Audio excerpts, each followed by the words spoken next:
चलो ये vector start करते हैं और ये वेक्टर के पी वाई क्यूज़ होंगे नीट के लिए। और मेरे एक भाई ने मेरे को बोला था कि उसको नीट के थोड़े पी वाई क्यूज़ में दिक्कत आ रही है वेक्टर्स के, तो मैंने कहा कि वीडियो बना देते हैं भाई तेरे लिए। तो पहले क्वेश्चन देखते हैं, 2016 में पूछा गया था और 1991 में भी आया, मतलब 2 बार आ चुका है। सही क्वेश्चन है। Magnitude of sum of two vectors, जितना बोला गया उतना लिख दो। Magnitude sum of two vectors, एक को ले ले ए और एक को ले ले बी, इन दोनों का जो मैग्नीट्यूड है इन दोनों के सम का is equals to the magnitude of difference of the two vectors, इन दोनों के डिफरेंस के बराबर है। ठीक है, इतना दिया है। अभी तक हम यहाँ तक पढ़ चुके हैं और हमें इतना बताया लग चुका है कि इसमें इतना गिवन है। शुरू की 3 लाइन को मैंने एक लाइन में समेट दिया है। The angle between these vectors is, इन दोनों के बीच में एंगल बताना है। अब मेरे को पता है वेक्टर से मैग्नीट्यूड कैसे लिखते हैं। इसको मैं ऐसे लिख सकता हूँ, A square plus B square plus 2ab cos theta. और सिमिलरली इस चीज़ को मैं लिख सकता हूँ A square plus B square minus 2ab cos theta. ये सब कुछ नोट्स में बताया गया है। अब स्क्वायरिंग बोथ साइड कर देंगे, स्क्वायरिंग बोथ साइड्स। स्क्वायरिंग करते ही क्या होगा, ये रूट उड़ जाएगा तो कुछ ऐसा बचेगा, A square plus B square plus 2ab cos theta. और इधर सिर्फ बचेगा A square plus B square minus 2ab cos theta. इधर से भी उड़ जाएगा। अब ए स्क्वायर से A square cancel, B square से B square cancel, 2ab cos theta इधर, और यहाँ पे माइनस 2ab कोस थीटा, यहाँ बी भी आएगा माइनस 2ab कोस थीटा।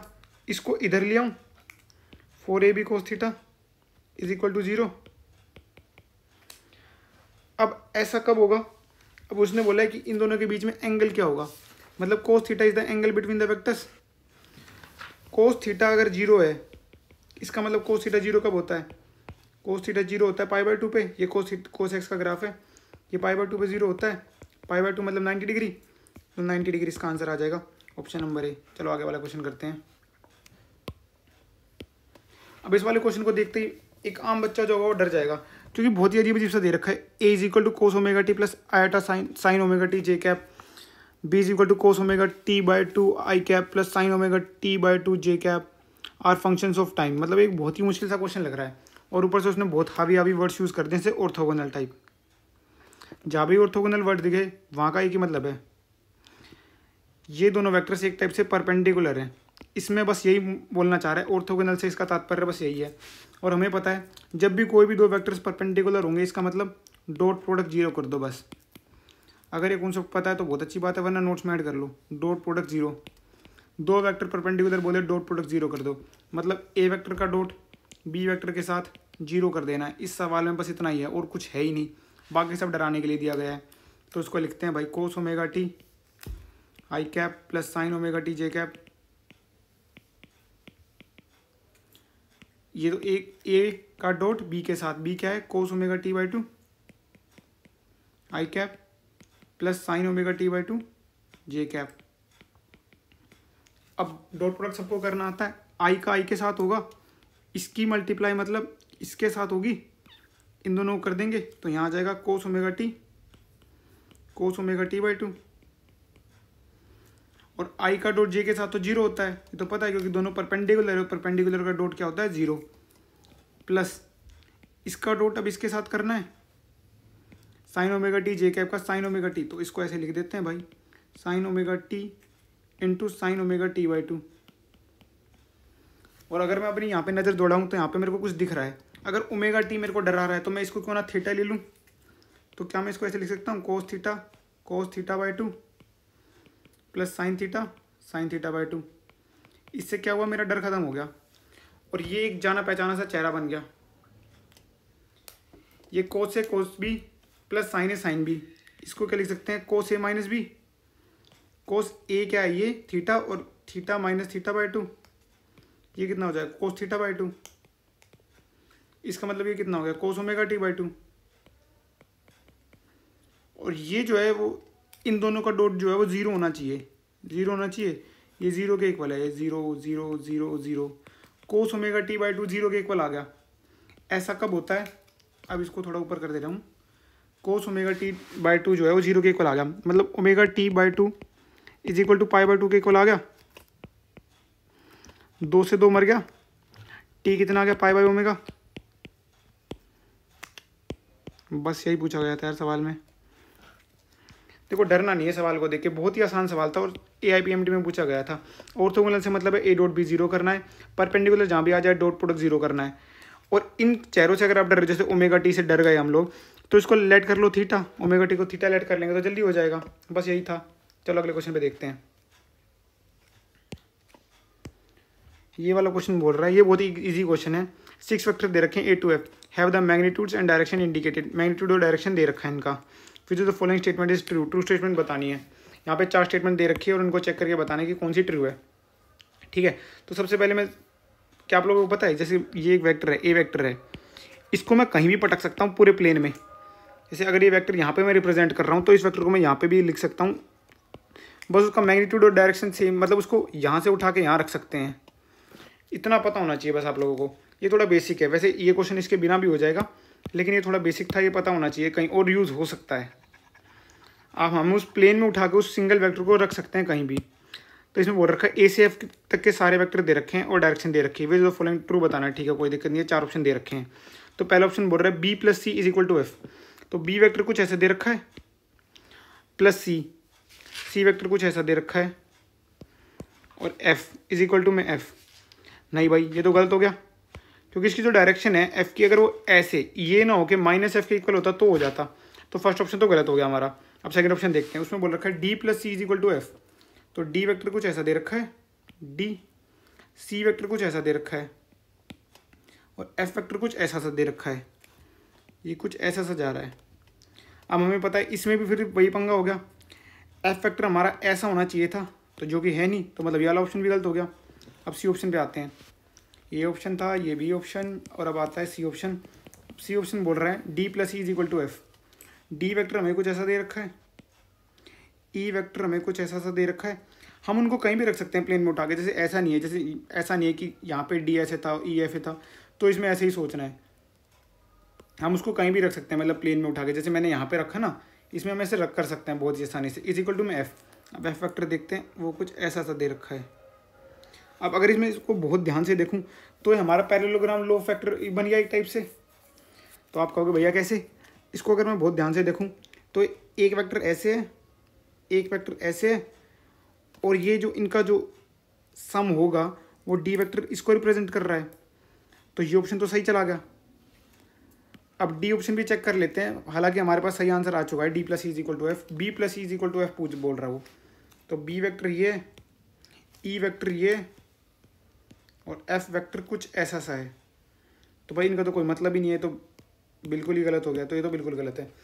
और हम इसको कुछ ऐसा भी सोच सकते थे कि जो डायरेक्शन है दो वेक्टर्स की, तो उनका जो सम आना चाहिए। जैसे कि इसमें D plus is equal to F था, तो D इधर की तरफ है, E इधर की तरफ है, तो जो इनका नेट मैग्नीट्यूड वाला वेक्टर होगा, जो इन दोनों को सम होगा, एक कह रहा है कि ऊपर जा, एक कह रहा है लेफ्ट में जा। एक वेक्टर कह रहा है ऊपर जा। इसको अगर आप ध्यान से देखो तो, अगर जिसको ना समझ आया हो, एक ने, भाई ने बोला, D ने बोला ऊपर जा, इसने बोला, E ने बोला कि लेफ्ट में जा। तो जो इनका दोनों का जोड़ होगा, जो दोनों बोल रहे होंगे, कहाँ बोल रहे होंगे, इधर जा, F। तो F एक टाइप से इसको ऐसे रिप्रेजेंट कर रखा है। अगर किसी को ना समझ आए तो यहाँ पे समझ आ जाना चाहिए कि ये D वेक्टर है, ये E वेक्टर और ये F वेक्टर। पैरेललोग्राम लो वेक्टर एडिशन से ही हुआ है बस, और कुछ नहीं था इस क्वेश्चन में। ये क्वेश्चन था काफ़ी। ये वाला क्वेश्चन देखते हैं, ये सही क्वेश्चन है, इसमें थोड़ी सी मैथमेटिक्स इन्वॉल्व कर रखी है और कुछ भी नहीं है। जैसे कि इस क्वेश्चन में हम देखते हैं, पेन चेंज करते हैं, हाँ blue. A and B are two vectors and theta is the angle between them. ठीक है, A और B दो वेक्टर, थीटा इनके बीच में एंगल दे रखा है, और हमें ये दे रखा है A का क्रॉस B के साथ is equal to √3A dot B। हमें थीटा की वैल्यू बतानी है। देखो नीट में ऐसे ही सिंपल सिंपल क्वेश्चन आते हैं, कुछ नहीं करना, इसको खोल दो भाई। इसको कैसे खोल लेंगे? इसको A का मैग्नीट्यूड, B का मैग्नीट्यूड, बीच का एंगल साइन थीटा। थीटा इनके बीच का एंगल है, और इधर क्या आ जाएगा, √3। A का मैग्नीट्यूड, B का मैग्नीट्यूड, इनके बीच का एंगल थीटा है, तो यहाँ पे कोस थीटा। डॉट में आता है कोस, क्रॉस में आता है साइन। वैसे इसमें मैग्नीट्यूड वो सिर्फ मोड दे रखा था, तो सिर्फ मैग्नीट्यूड लिखेंगे, वरना एन कैप भी आता है। इससे ये मर गया, B से B मर गया। Sine theta is equal to √3 cos theta. अब इसको इधर ले आएंगे, कोस थीटा का उठा के इसके नीचे, तो कितना बन जाएगा, sine theta by cos theta is equal to √3। Implies that tan theta कितना आ गया, √3। और tan थीटा √3 कब होता है हमें सबको पता है। थीटा कितना हो गया π/3 यानी कि 60 डिग्री। 60 डिग्री कौन सा ऑप्शन है, A option correct, question done. ऐसे ही सवाल आते हैं, कुछ भी नहीं कर रहे हैं हम, बिल्कुल बेसिक यूज़ कर रहे हैं वेक्टर्स का, उससे ज़्यादा कुछ भी नहीं है। इसमें दे रखा है एक वेक्टर दे रखा है परपेंडिकुलर है इस वेक्टर के। अभी पीछे सवाल कराया था परपेंडिकुलर वेक्टर आ जाए क्या करना है, डॉट प्रोडक्ट जीरो कर दो दोनों वेक्टर्स का, dot product is equal to 0, और कुछ नहीं करना होता। परपेंडिकुलर वेक्टर आए डॉट प्रोडक्ट 0 कर दो उठा के, बस, और कुछ भी नहीं करना। अब जैसे कि इसमें ये एक वेक्टर ये दे रखा है, एक वेक्टर ये दे रखा है, then the value of alpha, alpha की वैल्यू बतानी है, डॉट प्रोडक्ट 0 करेंगे, एक इक्वेशन एक वेरिएबल सोल्व हो जाएगा। क्या है 2i cap plus 3j cap plus 8k cap, इसका डॉट करना है किसके साथ 4j कैप। अब उसको कंफ्यूज करने के लिए उसने j कैप i कैप को आगे पीछे कर दिया है ताकि हम गलती करें पेपर में, पेपर के प्रश्न में गलती करें तो इसको बहुत ध्यान से पढ़ना है। पहले j है उसके बाद i है, पहले नहीं है, तो इसको पहले अच्छे से लिख लेंगे ताकि हम गलती ना करें, क्योंकि +-1 हो जाएगा +4 की जगह। और नीट में अक्सर वो ऐसा चीज़ें करते हैं कि ताकि बच्चा गलती करे, -1 वहीं पे गेम सारा होता है। आसान क्वेश्चन को जो कर जाएगा वो आराम से डॉक्टर बन जाएगा। अब इसका डॉट प्रोडक्ट बताया था 2 का -4 से मल्टीप्लाई, इसका -8, इन i का के j के साथ भी 0 होता है, k के साथ भी, तो मतलब इसका इसके साथ भी 0 होगा, इसके साथ भी 0 होगा। अब j कैप सिमिलरली इसका भी i कैप के साथ 0 होगा, j कैप का i कैप के साथ भी 0 होगा और k कैप के साथ भी, तो मतलब सिर्फ उसी से मल्टीप्लाई करना है। इसकी ट्रिक ये समझ लो कि जब भी डॉट करो ना, जो सेम वाले चेहरे हैं ना, जैसे 2 के साथ 2i कैप था और यहाँ पे -4 था, इन दोनों को मल्टीप्लाई कर दो, और कुछ नहीं सोचना है। यहाँ पे 3 है, यहाँ पे 4 है, इन दोनों को मल्टीप्लाई करके वही वाला साइन जो आना चाहिए 4 3 12, यहाँ पे 8 है, इस वहाँ पे 8 है, और प्लस वाला साइन आना चाहिए +8 alpha is equal to 0, dot product 0 कर दिया, तो यहाँ पे कितना आ गया 8 alpha +12 -8 +4 is equal to 0, 8 alpha is equal to -4। देखो बिल्कुल एंड तक सोल्व करना है, इन्होंने सारे से ऑप्शन दे रखे हैं, माइनस प्लस में गलती नहीं होनी चाहिए। अल्फा कितना आ गया -4/8, ये इधर चला जाएगा डिवाइड में, तो कितना आ जाएगा -1/2, तो अल्फा आ गया -1/2, यानी सी ऑप्शन। ये भी इजी क्वेश्चन था। अब ये क्वेश्चन देख रहे हैं, इस क्वेश्चन के ऐसे ऑप्शन दे रखे हैं, इन्होंने 1/2 की पावर चढ़ा दी। भाई पावर चढ़ाने से डरना नहीं होता, 1/2 मान लो पावर में लिख रखा है किसी के, तो इसका मतलब रूट में लिख रखा हो सब, और रूट में हमें वेक्टर में पता है, मैग्नीट्यूड में लिखना हमें आता है। और ऐसा सा सेम क्वेश्चन हमने पहले करा था जिसमें हमने एंगल निकाला था इन दोनों वेक्टर्स के बीच। अब हमारी ये सोच होनी चाहिए, हमने वैसे ये क्वेश्चन करा था पहले, फिर भी हमारी ये सोच होनी चाहिए कि इसको मतलब हम कैसे अप्रोच करें। तो उसके लिए सबसे पहले हमें ये सोचना है कि हमसे पूछा क्या गया है, और ऑप्शंस में हम थोड़े बहुत नज़र डालेंगे। तो हमसे इसने पूछा है कि a+b पूछा है।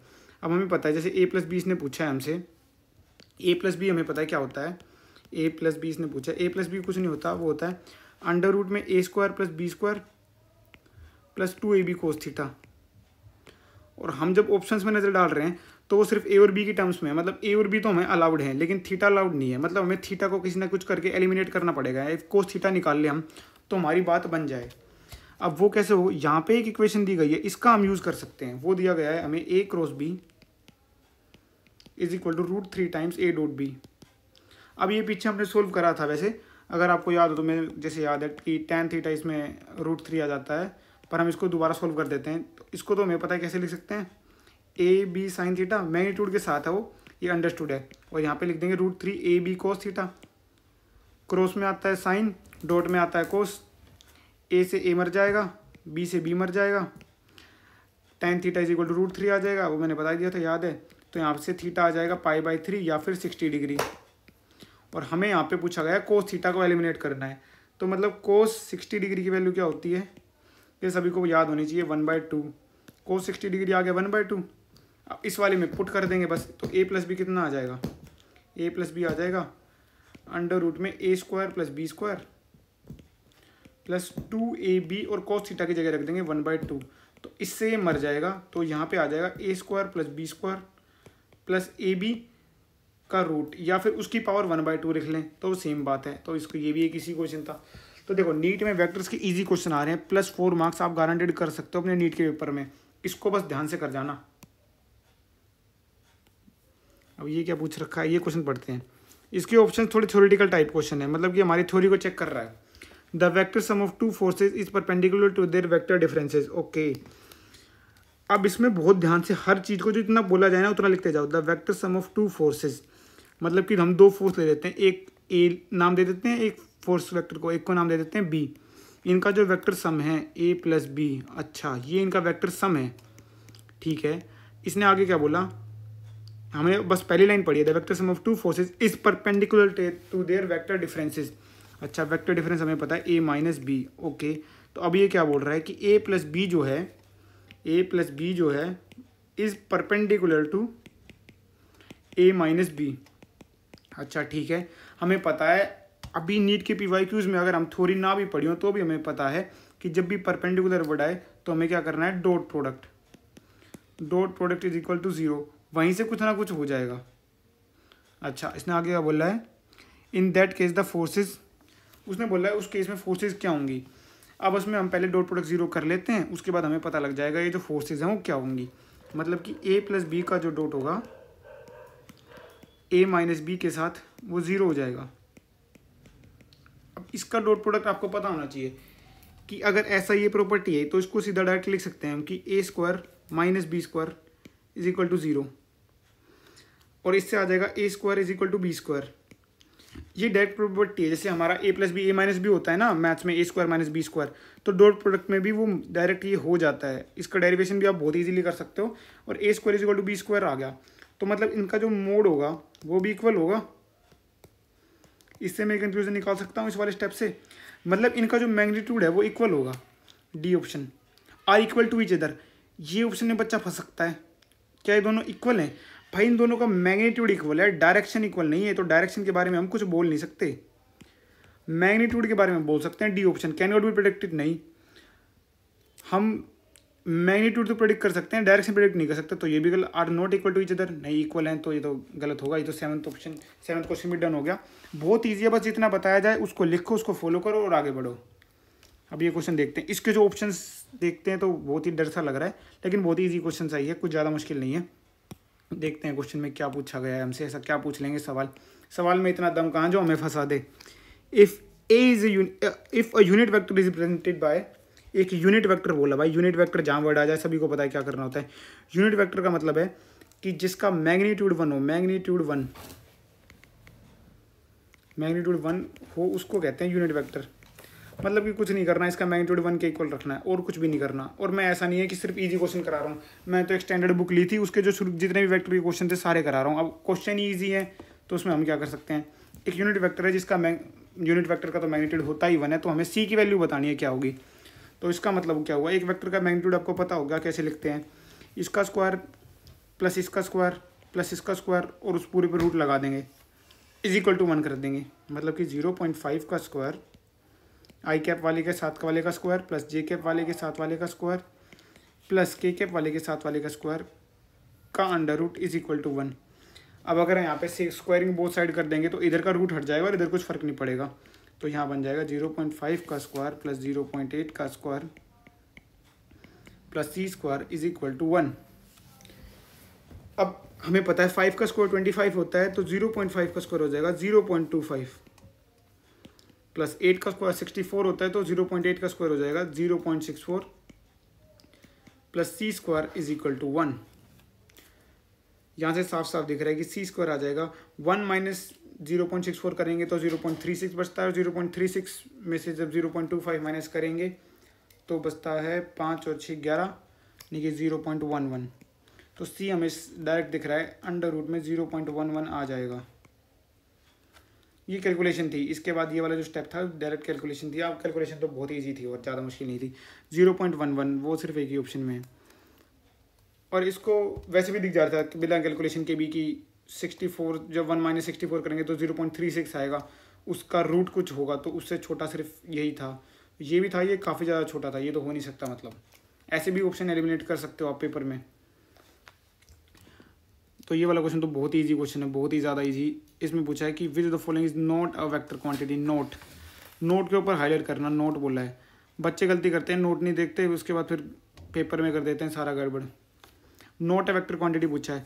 जब स्केलर वेक्टर में पहला डिफरेंस कराया जाता है तो उसमें तो एग्जाम्पल दिया जाता है कि स्केलर में स्पीड आएगा और वेक्टर में वेलोसिटी आएगा, क्योंकि इसकी डायरेक्शन भी होती है, स्पीड की डायरेक्शन नहीं होती। स्केलर वेक्टर है तो छोटी क्लासेस से हम पढ़ते आ रहे हैं। स्पीड और वेलोसिटी में बताना है, एक टाइप से स्पीड और वेलोसिटी हो गया। नीचे को तो देखना भी नहीं है, हमें पता भी नहीं टॉर्क क्या है, तो छोड़ो इसको, भाड़ में जाइए। स्पीड और वेलोसिटी में बताना है कि कौन सी वेक्टर नहीं है, तो स्पीड वेक्टर नहीं है, टिक करो, आगे बढ़ो। The angle between the vectors will be, इन दोनों के बीच में एंगल बताना है। भाई एंगल का सवाल आ जाए, एंगल का कभी भी सवाल आ जाए, एंगल का सवाल आ जाए, परपेंडिकुलर वेक्टर का सवाल आ जाए, कुछ भी आ जाए, इन सब में सिर्फ एक ब्रह्मास्त्र, क्या? Dot product. डॉट प्रोडक्ट करो भाई, इनमें डॉट प्रोडक्ट करो, उससे आएगा कुछ ना कुछ, उससे ज़रूर होगा। एंगल की बात आए तो डॉट प्रोडक्ट सबसे आसान पड़ेगा। एंगल, परपेंडिकुलर वेक्टर्स, कुछ भी आ जाए डॉट प्रोडक्ट करो।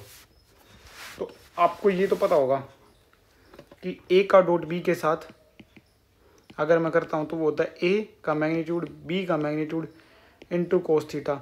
तो यहाँ से हम थीटा इजीली निकाल सकते हैं। तो ए वेक्टर हमें दे रखा है 3i cap plus 4j cap plus 5k cap. इसका डॉट करना है हमें 3i cap plus 4j cap minus 5k cap. ये बराबर में हो जाएगा ए का मैग्नीट्यूड, इसका मैग्नीट्यूड, इसका मैग्नीट्यूड क्या होगा 9, जो आई कैप के साथ वाला है उसका स्क्वायर प्लस जे के साथ वाला है उसका स्क्वायर प्लस के कैप के साथ वाला है उसका स्क्वायर। ये होगा ए का मैग्नीट्यूड। बी का मैग्नीट्यूड क्या होगा, आई कैप के साथ वाला है उसका स्क्वायर, जे कैप के साथ वाला है उसका स्क्वायर, के कैप के साथ वाला है उसका स्क्वायर है, तो -5 है इसका स्क्वायर प्लस 25 ही होगा इनटू कोस थीटा लास्ट में। और इनका डॉट प्रोडक्ट करना भी बताया था। जो आई कैप के साथ वाला है उसको आई कैप के साथ मल्टीप्लाई कर दो साइन के साथ, 3 3 = 9 प्लस 4 4 = 16, जे कैप के साथ वाला 4 और यहाँ भी 4, यहाँ पे के कैप के साथ वाला 5 5 = 25, लेकिन माइनस का इज इक्वल टू में। यहाँ पे एक टाइप से ना एग्जामिनर हमारा टाइम बचवाना चाह रहा था। मान लो यहाँ पे कुछ भी हो, लेकिन 16 और 9 25 हो गया, 25 में 25 0 हो गया, तो इधर की तरफ 0 आ रहा है और इधर की तरफ ये कुछ पॉजिटिव नंबर होगा, पॉजिटिव, ये भी कुछ पॉजिटिव नंबर होगा, पॉजिटिव, इंटू कोस थीटा। वो 0 के इक्वल है। ऐसा तभी हो सकता है जब कोस थीटा 0 के इक्वल हो। कोस थीटा 0, और कोस थीटा 0 कब होता है, जब थीटा क्या हो 90 डिग्री। तो थीटा 90 डिग्री हो गया। सिंपल था ये क्वेश्चन। यहाँ पे हम इसको सोल्व ना भी करते, सिर्फ डॉट प्रोडक्ट करते, तो इनका डॉट प्रोडक्ट 0 है। डॉट प्रोडक्ट 0 मतलब थीटा 90 डिग्री। डायरेक्ट इससे भी अप्रोच कर सकते थे। अच्छा, ये क्वेश्चन थोड़ा सा इजी है, मतलब मुश्किल तो क्या बोलेंगे, बस थोड़ा सा बच्चे को डराने के लिए दे रखा है। The resultant of A cross zero will be, मतलब ए का 0 के साथ कर रखा है भाई, क्या होगा। मान लो अगर बिल्कुल बेसिक से भी करें तो ए का मैग्नीट्यूड 0 का मैग्नीट्यूड इंटू इनके बीच का एंगल साइन थीटा वाला, साइन थीटा के साथ थीटा इनके बीच का एंगल, तो यहाँ 0 आ गया, 0 इंटू समथिंग 0 यानी 0 वेक्टर। हाँ, यहाँ पे बच्चा इस चीज़ में उलझ सकता है कि क्या ये 0 होगा या 0 वेक्टर होगा। ये हुई ना अच्छी बात। यहाँ पे एन कैप भी आता है, बताया था डायरेक्शन के लिए, यहाँ पे एन कैप भी आता है। और हमेशा एक बात याद रखना, ए क्रॉस बी जब भी होगा ना, वो हमेशा एक वेक्टर आएगा, ऑलवेज अ वेक्टर। बच्चा इसमें उलझ सकता है कि ये 0 होगा या 0 वेक्टर होगा। तो यहाँ पे 0 वेक्टर होगा, क्यों? क्योंकि यहाँ पे एन कैप जो होता है बच्चा उसको भूल जाता है, जो कि वो आता है राइट हैंड थंब रूल से, कि जैसे ये ए है ये बी है, तो ए के अलोंग अपनी फिंगर को रखो, उनको कर्ल करो, बी के अलोंग जो थंब होगा वो डायरेक्शन देगा। तो एन कैप जो होता है वो डायरेक्शन देता है, और वो ए क्रॉस भी हमेशा एक वेक्टर होगा। इस बात को हमेशा ध्यान रखना, कभी भी 0 नहीं होगा, इसका आंसर 0 वेक्टर ही होगा, क्योंकि हमेशा एक वेक्टर होगा। ये क्वेश्चन पूछा है, ये क्वेश्चन देख के बच्चा डर जाता है कि ये क्या हावी सब पूछ लिया, हम कर पाएंगे नहीं कर पाएंगे। देखो कुछ नहीं है, बिल्कुल ध्यान से बेसिक से क्वेश्चन पढ़ेंगे और आगे बढ़ेंगे। इसमें बोला है the angle between A and B is theta. A और बी ठीक है कि कुछ वेक्टर मान लेते हैं हम, उनके बीच में एंगल दे रखा है थीटा। मान लो ये ए है ये बी है, इनके बीच का एंगल हमें दे रखा है theta. Okay, the value of the triple product. अच्छा, ट्रिपल प्रोडक्ट क्या होता है भाई, ये तो मैं पढ़ाया ही नहीं, किसी ने बताया ही नहीं है क्या होता है। भाई देखो डरना नहीं है, इसने आगे बता रखा है ट्रिपल प्रोडक्ट क्या होता है। ए का डॉट बी क्रॉस ए के साथ वो क्या होगा, ठीक है। तो भाई इससे भी डर लग रहा है। बिल्कुल बेसिक से पहले जो ब्रैकेट वाला है हमें बचपन से सिखाया गया है, पहले ब्रैकेट वाला उठाएंगे। तो पहले बी क्रॉस ए को ही उठाते हैं भाई, बी क्रॉस ए को सोल्व करते हैं, उसके बाद आगे का देखेंगे। बी क्रॉस ए, तो बी क्रॉस ए क्या होता है, बी क्रॉस ए क्या होता है, उसमें अगर हम इसको 2 अप्रोच से कर सकते हैं। पहले नॉर्मल अप्रोच बताता हूँ जिससे एक आम बच्चा करेगा। आम बच्चा क्या करेगा, जैसे कि ए का डॉट बी क्रॉस ए के साथ बोल रखा है इसने, ए का डॉट बी क्रॉस ए के साथ। अब हमें पता है, इसको हम लिख सकते हैं ए का डॉट बी क्रॉस ए के साथ जो है वो आएगा बी ए, और इनके बीच का एंगल साइन थीटा, और ये भी एक वेक्टर ही आता है एक टाइप से, यहाँ पे भी एन कैप होता है, वो अंडरस्टूड होता है। और जब हम इसको सोल्व करेंगे तो हो जाएगा बी ए स्क्वायर साइन थीटा, मतलब इसको डायरेक्ट मल्टीप्लाई कर दिया,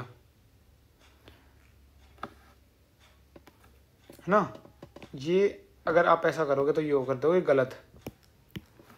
इसमें हमें कराया गया है वेक्टर का जो बेसिक होगा ना, वो जिसको पता होगा इसे वही कर पाएगा। देखो बहुत सिंपल था, थोड़ा सा मैं भी इसमें अलझ गया था, इसमें कुछ नहीं करना था, बहुत ही सिंपल था। अगर वेक्टर का बेसिक पता होगा ना तो ये हो जाएगा। इसमें इसने बोला था कि एक सेकेंड, बी क्रॉस है, कभी बी क्रॉस है हो ना, एक चीज़ हमेशा याद रखना, बी क्रॉस ए जब भी होगा ना वेक्टर, ए क्रॉस बी हो, बी क्रॉस ए हो, ऑलवेज परपेंडिकुलर होगा। जिस प्लेन में ए और बी वेक्टर है ना उसके परपेंडिकुलर होगा ये वेक्टर हमेशा। तो ए का डॉट एक ऐसे वेक्टर के साथ, एक ऐसा वेक्टर जो कि परपेंडिकुलर है ए और बी दोनों के, तो मतलब ए के भी परपेंडिकुलर ही है। ए का डॉट एक ऐसे वेक्टर के साथ जो ए के परपेंडिकुलर है, हमें बताया था डॉट जब भी परपेंडिकुलर हो 0, बात खत्म। ये इसमें ये बात पता होनी चाहिए, इस बात पे फोकस करा गया है। 1989 का सवाल है, बहुत ही बढ़िया सवाल है। ए क्रॉस बी जब भी होगा वो ए जो इनका रिजल्टेंट वेक्टर आएगा, वेक्टर जो आएगा इनका रिजल्टेंट, वो ए के भी परपेंडिकुलर होगा और बी के भी परपेंडिकुलर होगा, दोनों के दोनों वेक्टर्स के परपेंडिकुलर होगा इनका जो रिजल्टेंट होगा। और जो वेक्टर है जैसे उसको एक ऐसा वेक्टर जो एक वेक्टर के परपेंडिकुलर है उसके साथ डॉट करेंगे तो वो 0 आएगा। इसलिए बहुत ही बेहतरीन क्वेश्चन बन जाता है, इम्पोर्टेंट है भाई, पता होना चाहिए। नीट नहीं पूछ लिया ये चीज़, मेरे को एक्सपेक्टेड नहीं था नीट से, लेकिन पूछ लिया। ये शायद लास्ट सवाल है, हाँ बस 13 सवाल मिले, मैंने जिस बुक में सर्च करा था उसमें बस 13 ही सवाल थे। बाकी किसी को पता हो तो भेज देना यार मेरे पास। The magnitude of vectors A B and C are. अच्छा, ए का मैग्नीट्यूड दे रखा है हमें 3, बी का मैग्नीट्यूड दे रखा है 4 और सी का मैग्नीट्यूड दे रखा है 5। ठीक है भाई, आगे क्या बोला है, if A plus B is equal to C, okay A plus B C के इक्वल दे दिया, then the angle between A and B is, A और बी के बीच में एंगल बताना है। वैसे 3 4 5 सभी को पता है यार, पाइथागोरस ट्रिपलेट है, A plus B is equal to C, triangle वाला लो फॉलो कर रहा है वो एक टाइप से। ए तो आप मैथ्स में तो आप पढ़ नहीं सकते ना, सॉरी, तो ये सभी को पता है यार, 3 4 5 पाइथागोरस ट्रिपलेट है। ये वाला ट्राइंगल भी आप लोगों को बताना आता ही होगा। ये जैसे मान लो हम इसको ले लेते हैं ए, ये 3 है, ये बी ले लेते हैं 4 है, सी ले लेते हैं 5 है, ये तो पाइथागोरस ट्रिपलेट है, सभी को पता है यार। एंगल 90 डिग्री होगा, angle between A and B, और बी के बीच में एंगल 90 डिग्री होगा। ये तो बहुत ही ईजी क्वेश्चन हो गया था, मतलब डायरेक्ट ऑब्जर्वेशन से भी कर सकते हैं, ऑब्जर्वेशन से भी कर सकते हैं। और बाकी बस अभी वेक्टर्स के इतने क्वेश्चन थे, सारे क्वेश्चन बता दो कोई समझ ना आया तो। और बाकी आप इंस्टा पे मेरे से कांटेक्ट कर सकते हो भव्य देशवाल के नाम से, अगर कोई दिक्कत आए तो इस नाम से आपको मेरा चैनल मिल जाएगा। चैनल बोलेंगे इंस्टा वाले को, आईडी बोलेंगे, पता नहीं यार क्या बोलेंगे, जो भी है मिल जाएगा भव्य देशवाल के नाम से। कोई दिक्कत हो, किसी क्वेश्चन में डाउट हो तो इससे कांटेक्ट कर सकते हो। बाकी see you, tata, have a good day, bye bye. जल्दी वापस मिलेंगे एक नई कहानी के साथ, तब तक आपसे विदा लेना चाहूँगा। Okay bye.